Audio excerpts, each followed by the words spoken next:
Alaikum warahmatullahi wabarakatuh. Now, I've already recorded this video, or I've been recording this video throughout 2025, but unfortunately, the footage of those videos were lost. The account that it was posted on also got suspended, so it's lost in both ways. And then I recorded this video, and then someone walked in, so I had to start all over again because I wanted this to be like without any cuts. So let's start off. Let's start with the first book I read 2025, which is not this year, 2025. Um, so the first book I read is not this book, but I don't have the book because someone gave it to me. But it's as small as this book. It's called Who Moved My Cheese. I'm gonna have a picture of it over here. Probably not. I'm not gonna have a picture of it. I don't know why I said that. I'm not gonna edit this video like in any way at all. So Who Moved My Cheese? Uh, it's not like a fictional book. It's more of like a metaphor for something. Not in the sense that like Animal Farm is a metaphor. It's more like, all right. So the book starts off with this like study group, and one of the kids says like, "Oh, have you guys heard about this story of the mice and the cheese?" And then you get to the story of the mice and the cheese. And once that story finishes, the study group comes back and they're like, "Oh, what do you guys think of the story about the mice and the cheese?" And they're like, "Oh, it's a very good story," and everyone gives their thought. So it's like kind of gets like too meta. But the actual like cheese of the story, the actual cheese of the story is the cheese story, I guess. So it's about you have these four rats, right? All right, let's see if I can remember this. So you have four rats. Sorry. You have two rats and two humans, right? And they're both put in a maze. Now, the first human is like, oh, okay, I forgot everything about this book. Let's see. Hold on. So you've got like a a person who's just like not used to change. That the human is not used to change and cannot like react to change or cannot like adapt to change, and you have another human who I think they can sort of adapt to change. I don't know. And they have two mice, one that can smell change before it happens, and the other can do something. All right, it can do something. Now, the point of the story is about how to deal with change. Now, the point the story tries to make is that you shouldn't get attached to things. You shouldn't get attached to things that could change, right? This is something that I both agree and disagree with. Now, my agreement and disagreement comes from both. I guess it comes solely from an Islamic perspective. Obviously, as a Muslim, you should not be getting attached to worldly things, right? Things within this world. But also, like countering that, I feel like there's a level to attachment, right? Uh, like yes, you should not attach to the point that if it got taken from you, you'll start, grieving. Or why has this been taken from me? Um, but there are some things that are like that are made, I guess, for you to get attached to.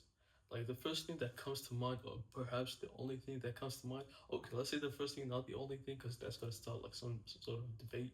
But one of the things that come to mind is the significant other, right?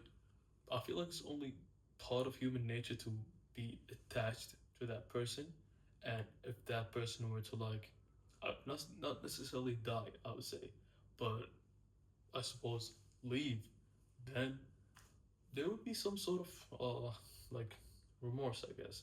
There would still be an acceptance, right? I'm talking as a Muslim, of course. There would be some sort of like there would be acceptance, right? That okay, this is like part of just something that has to happen, right? It's part of the pre-written you know destiny or like decree, sorry, pre-written decree or the what's it called, divine decree, right? Um, like there's this recognition of that, acknowledgement of that, but like there would still be some sort of like, oh damn, you know, not oh damn, or like why did that happen? I think I've already made my point. I'm just going way too deep into it. So that's the thing I kind of disagree about the book because the book makes it seem like okay, you should totally like move on, you know. But you don't. Okay, that's the thing. You don't always have to move on. You can sometimes move with, right? You can take whatever it is and bring it with you wherever else. You don't have to move on and leave it behind. That's my view on the subject. Now, it was a short book. It was like a 100 page book, maybe even less. So I guess there's not too much to dissect about it, and I think that was like all the thoughts I had back then when I first reviewed the book about the book. So let's move on to the second book I read this year, which I believe I have. Uh, let's see, it's either this or this. I'm trying to remember. Um, I think it's this. Okay. So this is a book that I randomly picked up in a library, in a bookstore. Sorry, it's called "You Look Like a Thing and I Love You." It was in the artificial intelligence section, and I've been like outside that field for like a couple of months because I had to go to a military service, right? And so I like almost like uh, I should fully forgotten everything about everything, everything about computer science. Like I have no clue what anything is anymore. So I thought I'd buy this book as a refresher, bring back some memories. This is one of the few times I've ever like bought a book just because I was interested in it. I was interested in the field, and then looked for a book that I thought would help like explain that field. If you know what I mean. Like usually I would just either like get a recommendation from someone, or I would look up the top books in that specific thing, right? Like top sci-fi books, and then get like the top two, or like top I don't want to say that word, top social science books, and then get whatever the top one is or top two. But this book was not like that. I just went over there, looked, okay, whatever, saw this, picked it up. Uh, so the book tries to like, I would say simplify, but it does simplify, but it tries to show you that artificial intelligence is not this thing that cannot be comprehended by the human mind, which is what like the general public believes, right? It's still a machine. It's a machine made by humans. So it goes into the, I guess, what's it called? Like when something pretends to be something else. It goes into, I think the word is ruse, ruse. No, it's not. It's not. Um, what's the word? It goes into, let's just say, the veil that the tech industry puts up when it comes to artificial intelligence to show that, oh, this is the ultimate tool for everything, when it's actually not, right? It faces so many like challenges like throughout its development, and throughout its actual usage. Uh, Now, I think like, oh yeah, I've highlighted like a lot of stuff. I don't think I want to read the stuff I've highlighted because I think I have the time to do that kind of thing. So let's see the first thing. Now, I usually just highlight the stuff I've found like noteworthy, like whenever I read books. Um, but with this, I think I highlighted stuff that was like new to me as someone who already studied this subject, right? Like, there were a lot of things in here that I either wasn't taught back in my college days, or I just was not in class. Possibly the second option because I was absent a lot. Let's be honest. So let's see what kind of thing I'll highlight. Over here it says sometimes its rules are bad. So AI like has I don't think it's okay. I don't think this is about deep intelligence. I mean deep whatever it's called. Um, deep learning. Uh, like this part that I'm reading. Okay, no, it is. So it says maybe during training, this AI had mostly been shown sheep that were in fields of this sort, and it had failed to recognize that the sheep caption referred to the animals, not the grazing land. Yes. So one of the things, the points this author mentioned, the author's name is Janelle Shane.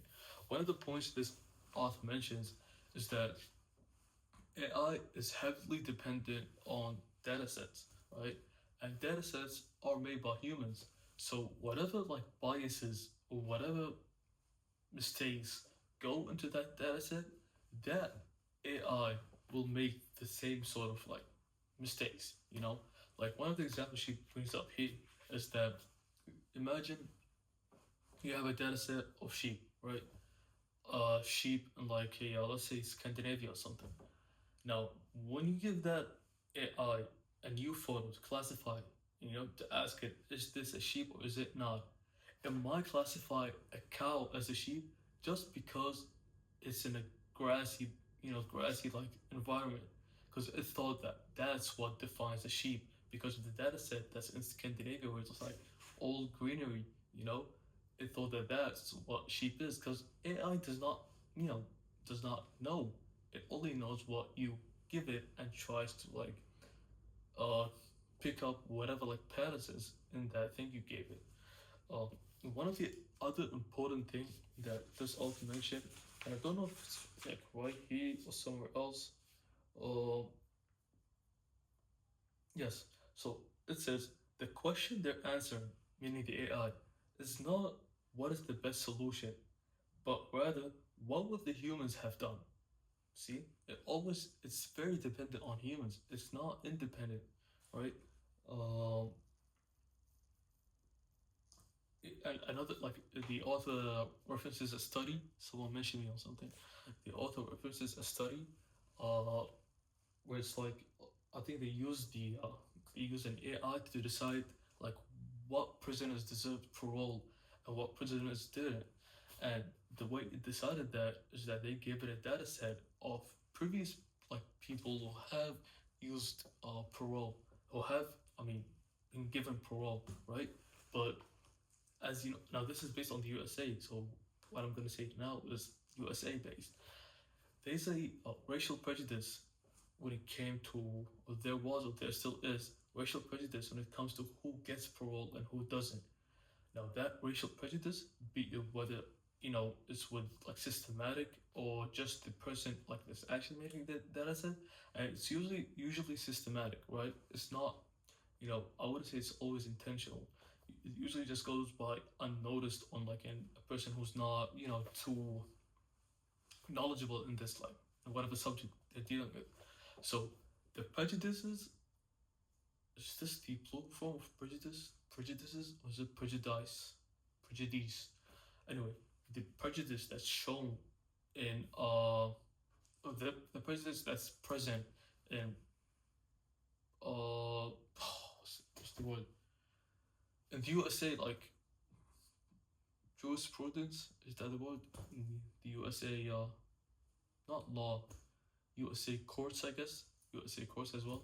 The systematic racism that exists would also exist in the AI. So in this study, they found that the AI that was used to pick who like gets parole and who doesn't was almost always just choosing white prisoners, although like the black prisoners would have like way less charges, like way less severe charges. Okay, I think that point was made. Let's see. Another thing is, I think this is the point that this author was trying to make, but it's something that I could say myself, is that AI, first of all, what the author says is that it does not get nuance, which I guess we all like kind of understand that, right? But another thing is that the data set would not always be updated, so it may not be knowledgeable on today's like current events, and that's important because you see a lot of people, or I see a lot of people who use ChatGPT, for example, like whatever chatbot, to ask it about things that would only be you know accurate if the AI had knowledge of today. Like someone would ask it, "Oh, what should I invest in?" And the AI would be like, for example, "Oh, invest in Bitcoin," right? And Bitcoin would just be like on its golden peak at that day, But the AI has no idea. The AI thinks like the data set it has shows that Bitcoin is like in a bit of a crash. That's one of the things, like it's not updated. So whenever you're asking it to give you updated things, you just gotta be careful, you know. Okay. Oh yeah, one of the other things it mentions is that So sometimes AI is, I don't think that's done here in the UAE, but outside AI is used in job interviews, right? Where it's like they just have they just give the AI what to look for, I guess, which is also not a thing that you can like just because if you can't give it exactly what to look for, then it's not AI anymore, right? It's just a rule based program. So they don't even give it like exactly what to look for. They just give it the um the data on the employees that the company currently has, and it tries to like find whatever pattern there is over there. Now, one of the things that the author mentions is what if one of the candidates uh like told a nuanced joke, right? Or may you know, or even wait, the point of the nuanced jokes. So what if it said a nuanced joke, and the AI just like didn't get that and picked it up as like some sort of whatever, like hostility or like whatever would give it negative points, whatever would give the candidate negative points, right? And one of the other things is what if the candidate is socially unintelligent, right? Or like what if the candidate has is like what's it called? No, I want to say mentally disabled because that's like a very specific, but socially unintelligent feels like a very I don't know, negative word, I guess. But okay, what if the candidate does not fit the social norm? Is what I was trying to say, right? What if the candidate does not fit the social norm? Now, once the AI picks up on that, it might give that candidate negative points again because, for example, oh, the candidate is not smiling as much, or the candidate is frowning too much, or whatever, like things. Like even oh, the candidate is stuttering. Maybe the candidate would have a speech impediment, but the AI would not know that, you know. So that's one more thing. Let's see what else. Yeah. So the author says we aren't really asking the AI to identify the best candidates. We're asking it to identify the candidates that most resemble the ones our human hiring managers liked in the past, right? So again, this also goes back to the biases. So what if the hiring managers you had some sort of biases? So now you didn't like with that AI you like almost just recoded those same managers, right? Because it's using the same methodology. Okay. Let's see. Yes. One of the other things it mentions is that so I don't know how much you guys know about AI, but I'm pretty sure you've seen those videos where it's like, oh, like a video game character tries to walk, but it's like falling, and that's like the subject one, and then two, like it's like learning how to walk, and so on and so forth. Like I think you've seen like, a lot of clips going viral about like things like that, or like for example, a car driving, right? Like the first attempt it will crash, and then like it's learning, and then like it will try to make some turns and then crash again, and like until it actually knows how to uh drive. Now these what are they called? The training, okay, it's done on a virtual world or like a simulated world, right? It's a simulation. It's not based on real world physics. Now imagine if like an AI, what's it called? A self cruise, not a self cruise, an auto cruise maybe, like an auto cruise in a car. What if that AI was trained in GTA driving, for example, right? I don't know how many of you have played GTA, but you know how wonky the physics can go in that game, right? And how much you can like exploit it. So the AI will be trained not to do what's best, but okay, let me just quote the book because I don't want to like butcher it. Okay, the AI does not say that anything. Right. So what if the AI, instead of doing what's most optimal in our real world, it would do it would like exploit some glitches in GTA. Like the thing that makes like the car like go like flying for a bit. Like it will base its knowledge off of that. So simulated worlds will always have like a bug or like something for the AI to exploit. And what the AI does is that it tries to always take a shortcut to reach its solution, right? So one of the things that the author mentions is that what if instead of looking at what the job candidate is saying, what if this AI looks at camera, like the metadata on the camera, like on the video, and gets whatever information from that, because that's the fastest way you could do. It could like give you a solution, right? So AI is always looking for shortcuts towards solutions. Let's see. So one of the things it mentions here is right. So what if the data set that the AI was given was filmed on a single camera, and then a candidate came with a different camera, so it would not classify it as a proper candidate, right? Just because the camera was different. All right. Let's see what I have. One of the things I liked about the book is that like it has all these like illustrations, like little comic, like little jokes that help you like visualize what's actually happening in the background, which is very cute and I like it. And like I didn't speak about this yet, but the title of the book, "You Look Like I Think and I Love You," is actually like a what's it called? A pickup line produced by an AI who was trying to like emulate human speech. Which I think is a very like what's the word? Very nice thing to say, I suppose. Okay, what else?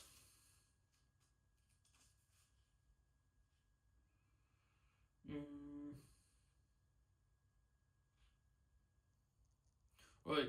So one of the things that we possibly see, like people who are my age, probably my audience, is AI being used in job applications. Right. Whenever you go to a website, you would fill out like you would submit your resume, and then you get an email back immediately telling you, okay, we got it and it's being reviewed. It's usually being reviewed by an AI. Now whatever in that resume can tick off an AI, just forget getting that job, right? And you never know like what might tick it. That's why like you're always being told to keep it as simple as possible, like not even go with like borders or like different colors and stuff, because that kind of stuff would like, you know, mix up the AI and would just reject your job application. So be careful with that. Which this is I think something that I'm suffering from, because my resume, if you see it, if I could put it here, which I won't, but if I could, you would see that I have like a few lines. So maybe that's why I've not gotten a job yet. I don't know. Okay. Right. Also, okay, I think I've already made that point, so I'll not go over it again.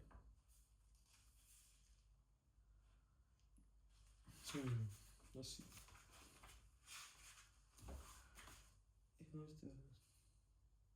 Right. So one of the things you might notice in today's time is this sort of need for data within like all the social media apps that you use. You always see like, oh, let us get access to your, for example, camera roll, or maybe like it tries to integrate AI features, because once you use that AI features, you agree that whatever you give it will be kept in its database, right? So you're like the consumers of the AI products are always feeding that AI, and currently, like what I would say is the global current, or like the most valuable resource is not like gold or like silver or whatever. The most valuable resource today is data, right? That's why you see so many attempts. Well, not that, but I guess yes, like so many. What's the word called? What am I trying to say?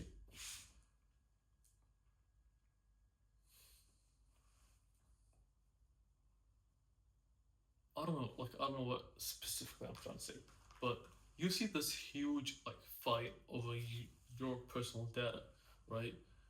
And that comes from everyone. Like let's take Meta for example. Meta at this point like has almost everything, right? Instagram, WhatsApp, Facebook, the Vision Quest, It has the, what's it called? The glasses as well. Now, all of these things are just reinforcing themselves. And the way these products work better is by having more data, right?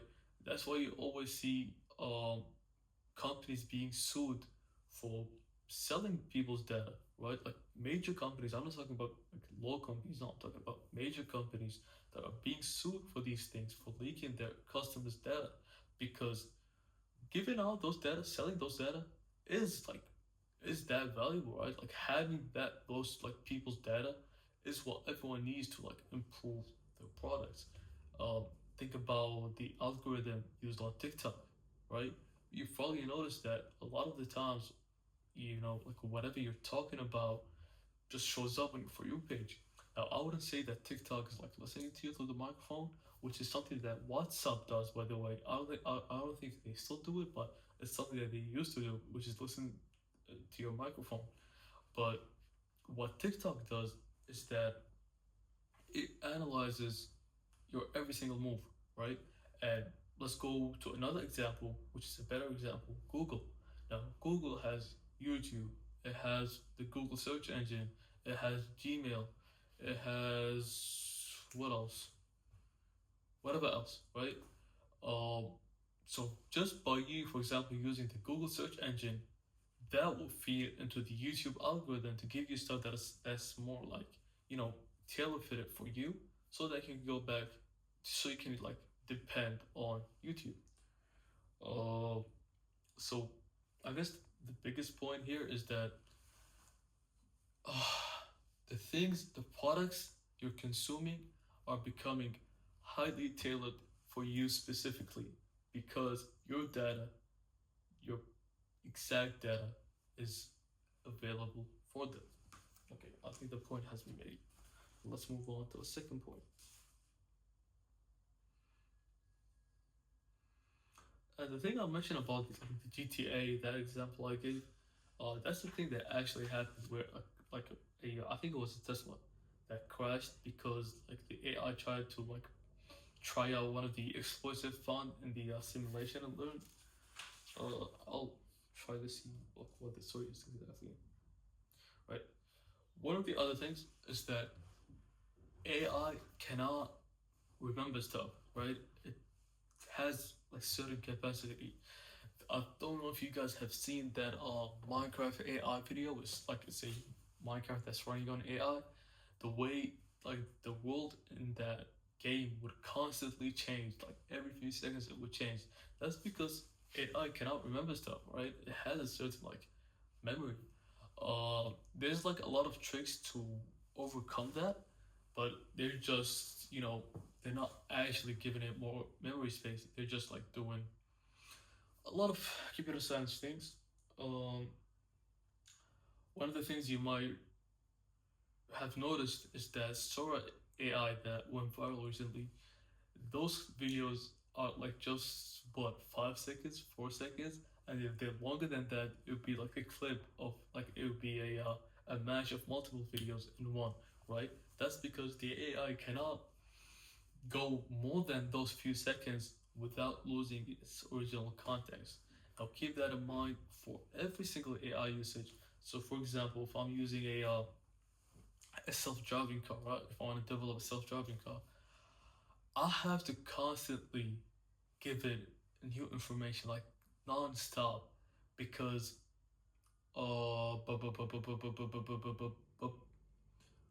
right, why? Hold on. I have to constantly give it memory space because, okay, first of all, things are changing, right? That's one of the reasons I have to give it like constantly give it stuff. But okay, that was a bad example. Let me think of something else. Um,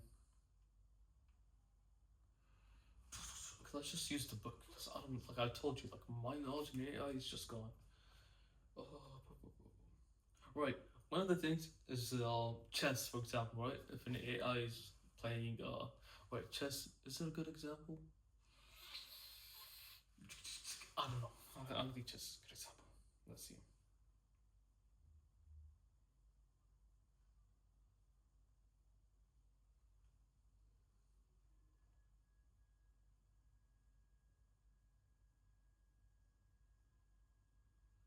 Mm, I don't have the best example right now.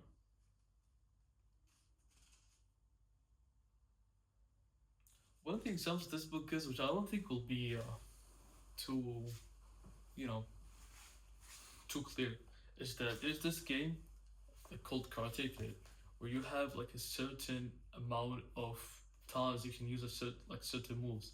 So the AI could only look 6 seconds into the game, right? And then the other 6 seconds would be like a fresh new memory. So once the game starts, the AI will try to use all its resources within those 6 seconds, right? And then once the other 6 seconds starts, it'll have to deal with less resources. And every time they tried it, it always used everything it had in those 6 seconds because that's all the knowledge it has. It reacts to what's in front of it, right? It does not like react on, oh, what if that happened? You see what I mean? That's we can go back to the car example. Like when we drive a car, right? We have to like there's a lot of prediction that goes into driving a car. For example, oh, what if this traffic light, like this is the green light has been on for too long. Let me just like accelerate because I know it's gonna turn into yellow. But the AI cannot predict that much, right? It cannot do that acceleration thing, so it can pass the green light. Um, okay, let me just stop myself because I feel like I'm actually washed in computer science, bro. Okay, right. Another example the author brings up is the way when you ask like a chatbot to make you a story. It'll feel very dreamlike. Like things will get introduced out of nowhere. Things will get like just forgotten about. Right, characters' names will change. That's because again, this memory space is like in sections, not sections, intervals. Right. So once it passed the interval where all the context was, it will just like start making up new things to make up whatever missing things it has. You know.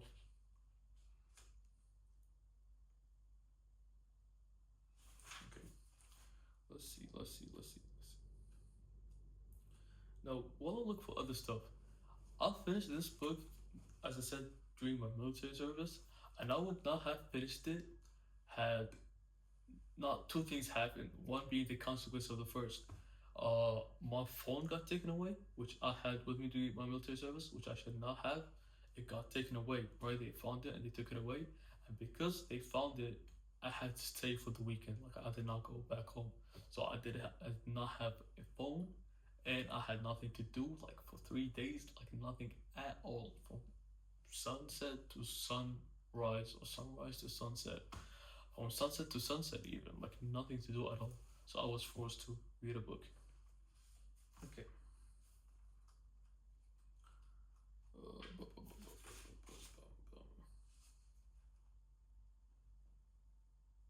Right. Another thing is here use the example of astrology, but I think it's better if I use the example of medicine. Um, an AI that's used to like distinguish between different diseases will not be able to to identify, to classify, identify is the better word, to identify the extremely rare diseases. That's because the data set is given, right? That extremely rare thing is extremely rare in the data set itself. So the AI moving by probability will probably, not probably, it would give you the most probabilistic, is it what? Probabilistic, uh, disease, right? And if that person had that rare disease, it would overlook it. Okay.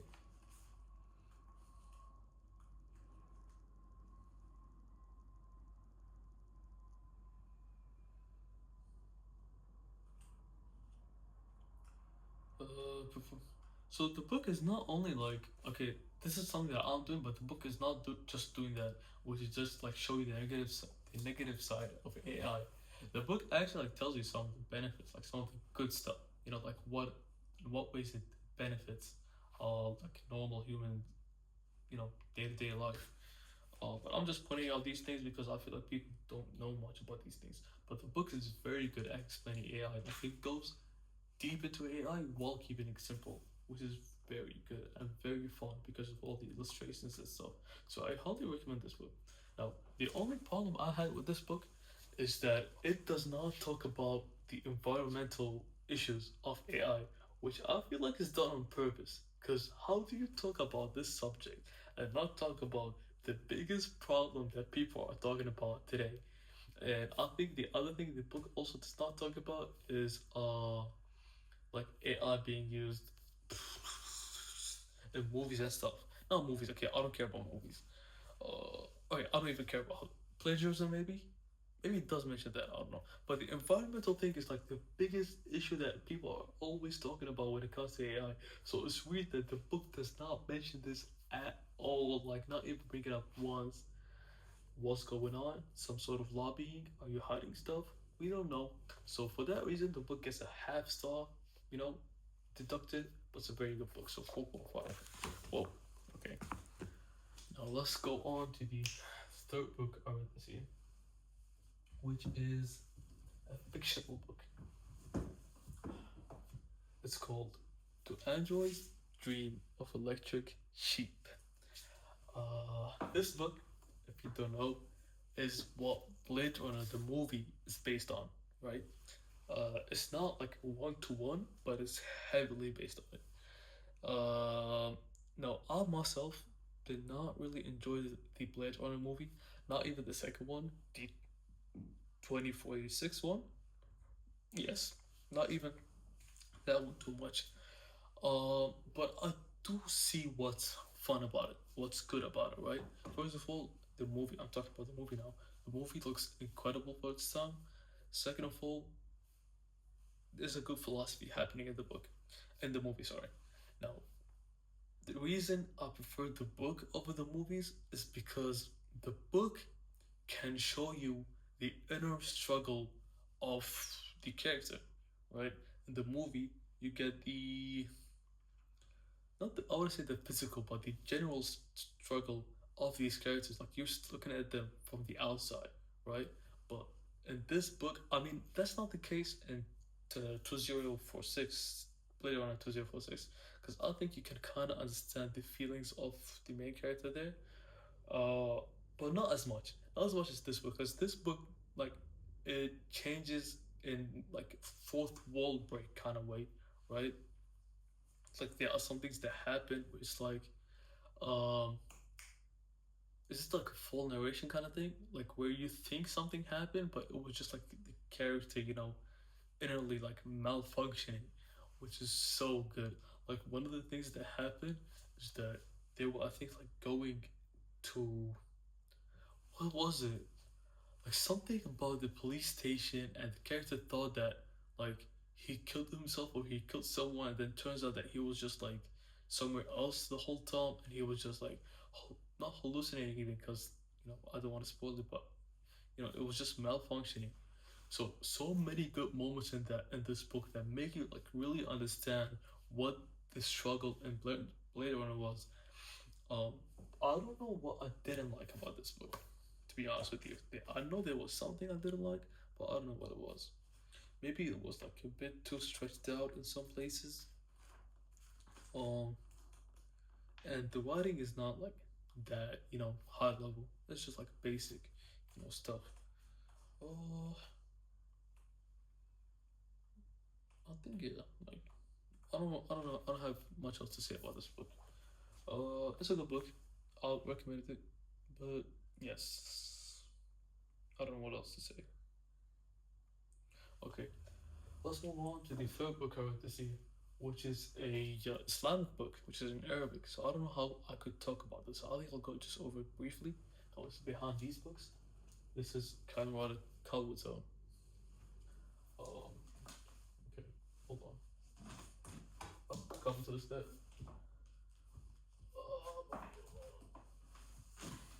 Alright, it's this book. It's called لمعة الاعتقاد. Now, I don't know how to translate this into English, so let's just think for a moment. لمعة الاعتقاد. The enlightenment of the doctrine, maybe? the Islamic doctrine. Maybe it's that. Now this book's an explanation of the لمعة الاعتقاد. And this is one of the first books that sparked my interest into Islamic knowledge. And it was back in 2023, maybe 2022. It's a long story. I don't know if I want to get into it too much, but it was very important. And alhamdulillah, I got to see this book, because I think it's one of the most important books for a person who's interested in knowing the Islamic doctrine. Now, I'm not talking about Islamic jurisprudence. I'm talking about the اعتقاد, the faith, the belief, right? What the Islamic belief is. This is a very good book. Now, for you non-Muslims, or even for Muslims who don't know how these books are, it's not just like someone bringing you new knowledge, right? It's just a sheikh, a scholar, who's using the hadith and Quran to show you meanings, right? Like, let me just use an example here. So,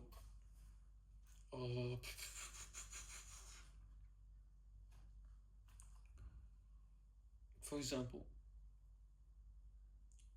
one of the first things like this book says is that like it lays out principles. So the first principle, or not principles, fundamentals. So the first fundamental it lays out, foundation, sorry. This is the first foundation. It states, Sheikh عثيمين رحمه, the first foundation he states is that we have an obligation to just exclusively use the Quran and the hadiths of the Prophet, peace be upon him, when it comes to knowing God's names and attributes. Clear? So,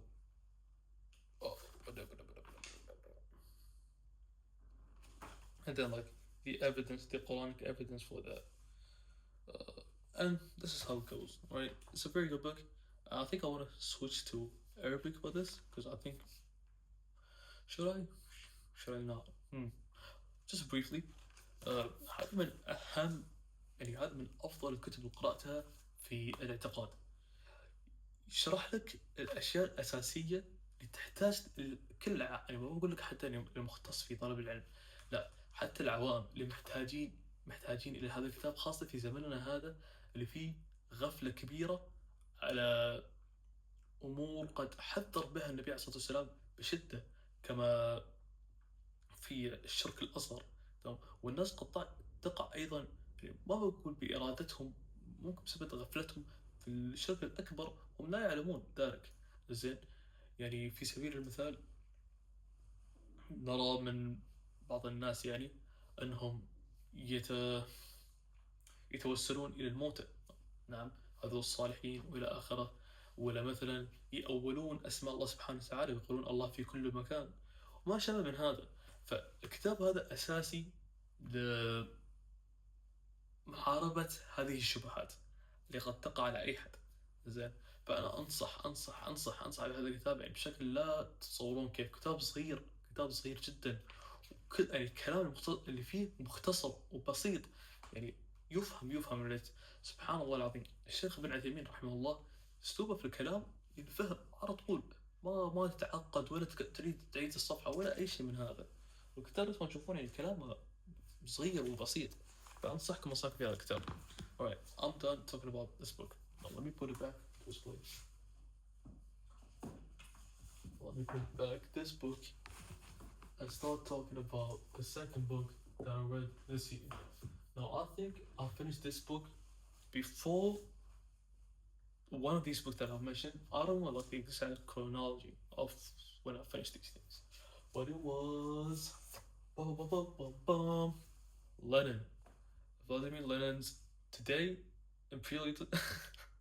Today monopoly has become a fact. Imperialism, the highest stage of capitalism. Now, some context on who this guy is for those who don't know, and what this book is for those who don't know, and what my history with this field is for those who don't know. Vladimir Vladimir Lenin. I'm sorry. I'm just remembering the scene from Big Lebowski.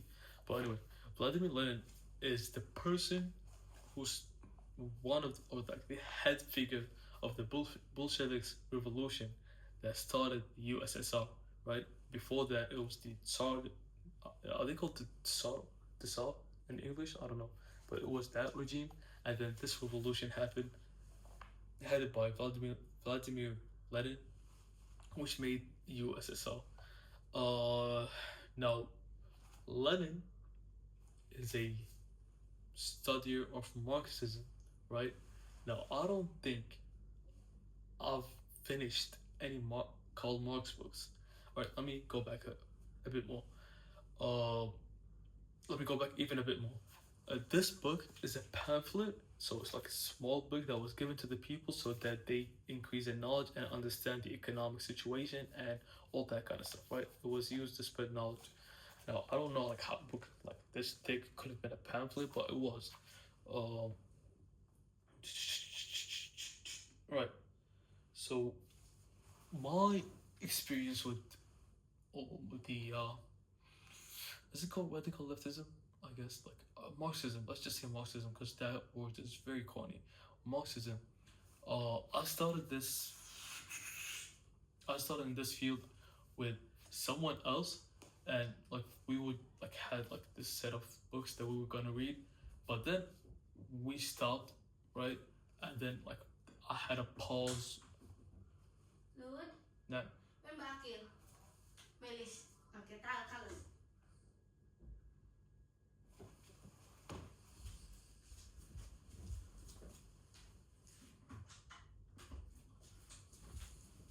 Alright, I'm not gonna cut the video because like I'm only 46 minutes in. Well, my dinner is here, so I gotta like finish up this video. So as I was saying, there was a long hiatus with my reading of Marxist books. Now, before the hiatus, the books I read were I started the Communist Manifesto, but I could not understand a single thing, so I stopped it. I started Capital, Volume 1, but I could not understand a single thing, so I stopped it. Then I read this book, Wester over the Third World. This book. Wait, let me cover the face because I don't want to show it. Okay, it's this book. And this book is like a sort of brief history of communism. And it shows you like all over the world, right? It's not just specific to the Russian Revolution, like Cuba, Africa, Asia, everywhere, like every single place. So it's just like a sort of what is it? Because it does not. I don't think it goes into the principles like the way you think it is. It's just like a very motivating kind of book, right? So that's one of the book I read, and I also read Lenin's What Is to Be Done, and I also read The Foundation of Leninism by Stalin, and I also read boom. I think that's mostly it, right? So those are the books that I read. Now, to be honest with you, I forgot most of the content of those books, right? Because it's been a long time, and I sort of like memory blocked that kind of like time. So when I started reading this book, a lot of the things were new to me, and a lot of the things I could not understand, which is one of the reasons that I did not give a review for this book, because I thought I should read it again once I've actually understood what it's trying to say. Now, let me say that I understood some parts of it, right? I understood like a couple parts of it, but not fully, not to the extent that I want to know. But those other books that I read were very like the Lenin book, the two Lenin, What Is to Be Done, and the Foundation of Leninism. I feel like back then I understood those books, but right now I don't know much because I forgot everything. So that's what I had to say about this book. Did I even highlight anything in this book? I don't think I did.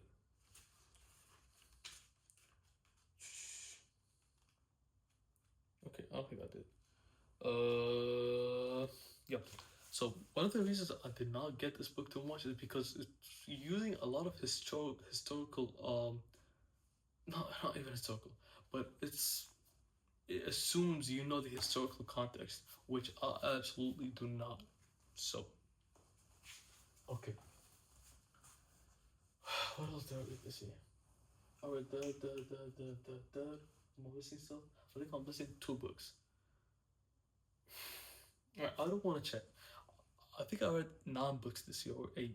Let's go over what I talked about. The mouse book, the say it with me, the AI book, the androids book, the Arabic book, this book I just talked about, and I can see 2 books, but there's a third one that's missing. What was it? I don't know. Oh yeah, I just remembered. Okay, let's talk about it before I go to the other ones.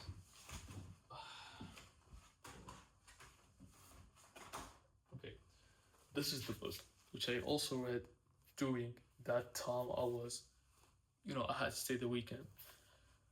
And not only was it the worst weekend of all time because I did not have a phone and there was nothing to do, but I also had to read one of the worst books I've ever read in my life. Possibly top 1 worst book of all time, but it's like very close. I don't know. It's between this and Heart of Darkness by Joseph Conrad. Now, just some context, right? The reason I bought this book in the first place.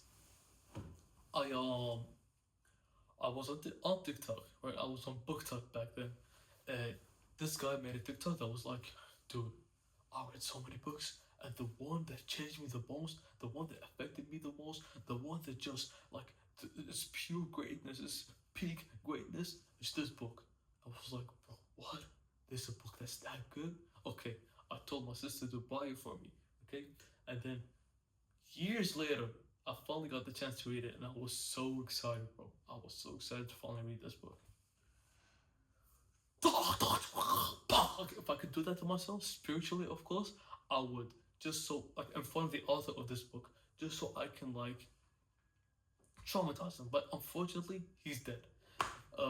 So my problem with it, my problem with the book is that it's a first-person book, right?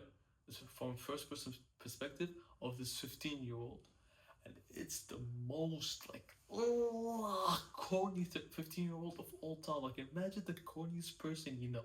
Imagine that person at 15 years of age being even cornier, and imagine someone even cornier than that. That's who this person is, and even cornier than that, bro. Like, there's not a sentence that goes by in this book where the kid does not curse. It's as if, when those Minecraft YouTubers like put down the PG stuff and start like finally cursing, and it's like you can obviously tell that cursing is not your thing, bro. So what are you even doing? Because it's getting a bit too oversaturated, right? And this is what this book is. And the main character is like annoying, bro. Like, even if you're not cursing, you're the most obnoxious person to be around. And I'm not even around you, I'm just like witnessing your life, but it's obnoxious just witnessing that. So I cannot even imagine what it's like being with you, bro. Now, the book tries to redeem the character right by the end of the book, but it's like, do you even deserve it? As it being corny all this time, do you even deserve it? Just a bad book, right? Let me show you one of the examples. I don't know if I like saved this. I forgot what page it was, but I swear, bro, like it was half a page of the person just using the word. What was it?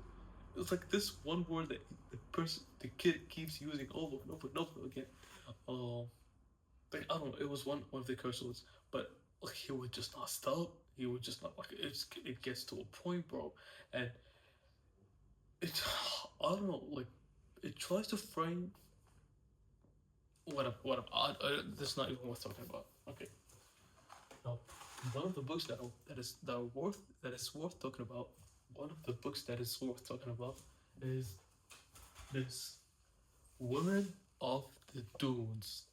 Now, this is a book that I also picked up randomly by myself, right? I went to the library, I saw the word Dune, and I said, whoa, Dune? I love Dune. So I bought this book. Where to begin with this book? My only problem with it, the reason I'm hesitant to talk about it is that there is a bit of a a scene in this book. How do I say this? An inappropriate scene in this book. But everything else is so good, bro. It is so good. So the book is about this guy who's like a bug collector, right? He goes to the desert to like find a certain bug, and like he gets too focused on the cheese that the sun starts going down. So the people of the village are like, oh, okay, I kind of like went too much. So people came to him and said, oh, like your bus is probably gone by now, right? You want to stay at our village and go to the bus by morning? And he's like, whoa, you guys would actually do that for me? And they're like, yeah, for sure, bro. So I think it was at night, right? Like the time they took him. So they were like, oh, like from the top, what they're doing. They're like, oh, you see that house? You're gonna stay there. There's a woman there. She's divorced or she's a widow, and you're gonna stay in that house with her. And by tomorrow you're gonna leave. He's like, okay, bet. So he goes down there, right? Like it's like this bit of like a Kafka-esque kind of thing going on, right? And people call this author like the Japanese Kafka, but I feel like that's a corny description. But anyways, so he feels like there's something off. But anyways, he sleeps, wakes up the next morning, and it's like extremely hot, right? He's sweating and like he's covered with sand. He gets out of the door and he sees this huge cliff of a dune in front of him. So he's like, yo, right? Like I did not see that when I came here, and like I did not think it was this huge, right? So he calls out to the people like, yo, can you pick me up now? They're like, that's not happening, bro. Like you're gonna stay here in the storm, right? And that's the whole like that's the main premise, I guess. So the book is anti-capitalist. I don't know how like we went that from that, but yes, it's an anti-capitalist book. It's like it goes into exploitation and the uh, what's the word? The absurdity of the working class, like the absurdity of the life of the working class, right? And the pointless struggle for the pointless struggle towards economical freedom, I guess. A lot of these things that you'll pick up once you read, because it's not that subtle, right? Like you can kind of get them, because I got them, and if I got them, it's not subtle. So that's why this book is so good. And there's also a movie on this book, which is very inappropriate, so you should not watch it. But I feel like it's a very good adaptation of the book in the sense of like what you imagine is what like the movie did. Uh, what did I not like about this book? I feel like it ended. I wish it could have been a bit like I wish it had one more layer of a thing. You know, I don't know how to explain that. Like, I feel like lengthwise it's pretty good, but if it had one more theme going for it, it would have been perfect, right? But it's still very good. All right, let's get to the other last book I read this year. Yes, it's this book called Against White Feminism. Uh, this is hands down the best book aside from the Islamic one, because nothing can top the Islamic book, right? But aside from that, this is hands down the best book I've read this year. Um, it talks about mainstream feminism, right? The feminism you see that's like that the corporations um would gladly uh advocate for, right? That liberal feminism, which is called white feminism. It's not exclusive to white people, but it is most dominant in white people, and it's actually like founded, by white people. I think it's a very important book if you're interested in leftism. Leftism, is it? I've never pronounced the book that word in real life, so I don't know how you even say it. Is it leftism? If you're interested in leftism, leftism, leftism. Okay, if you're interested in leftism in any way, I highly recommend this book. Or actually, if you think you're a feminist, you're not. and you should read this book to find out why. If you think you're, no matter what you think, right, you should read this book.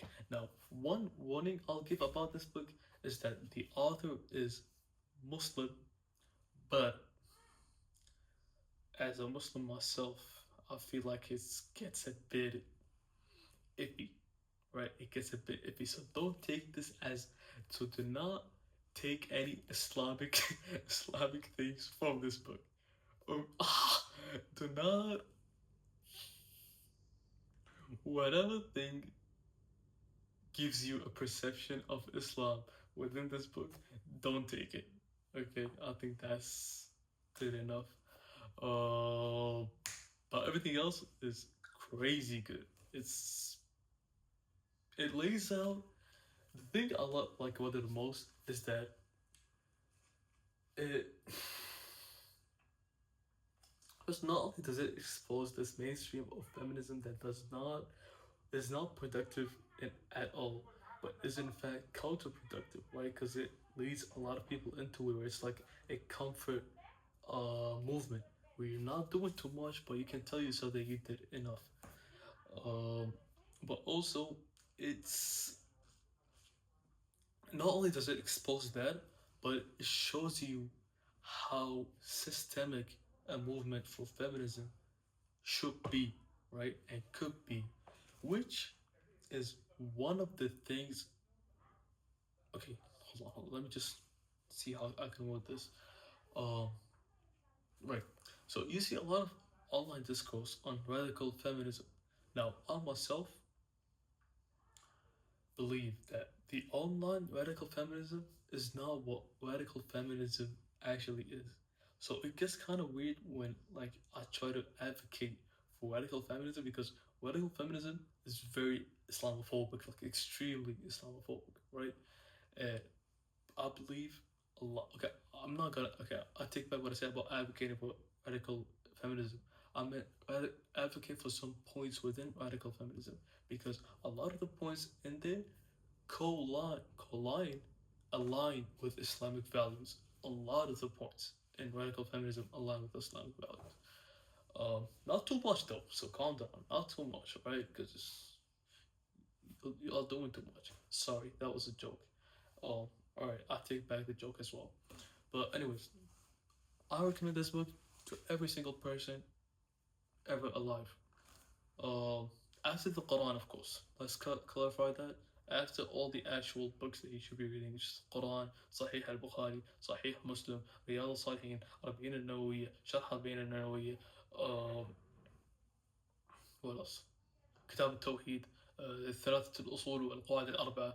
All those books, once you're fully knowledgeable in Islam, you should start going to these other books that I'm talking about. I think I should have started with that. I should have started by saying that. Right?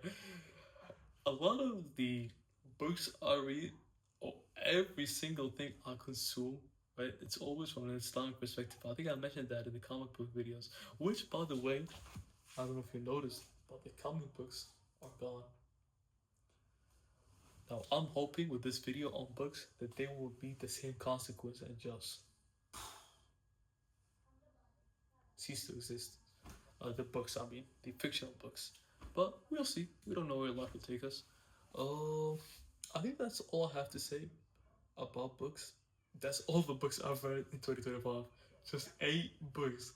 And I think I had the goal of 16. Now, let's clarify something. That I also read comic books. They also read comic books, but I think we went over that discourse in the other video, that I don't know if I should consider comic books as books, which I have not yet, so I guess we just won't. And I have a different app for that, like other than Goodreads, to log all my comic books. So yes, that's all I have to say. I'm hoping this year I'll read a lot more books, preferably Islamic books, right? I don't want to read too much fiction stuff. I could read some like non-fiction. I don't know if I bought any new non-fiction, but possibly go back to the Marxist stuff on the side. That's all I have to say. Wassalamu alaikum.